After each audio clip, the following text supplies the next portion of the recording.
In this video, I will quickly show you how to create a board on monday.com to organize tasks and projects. First, go to monday.com and sign into your account. Once you are inside, click the Create or New button, usually located at the top of the screen. Next, select the Board option to create a new workspace board. Then choose whether the board will be main, private, or shareable, depending on who should have access. After that, enter a name for the board and click Create Board. Monday.com will create the board where you can add tasks and project information. You can now create items that represent tasks and add columns such as status, date, owner, or priority.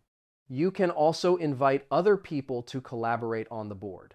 Creating a board helps organize work and track task progress. And that's it. Now you know how to create a board on monday.com easily. Save this video so you can check it again later if needed.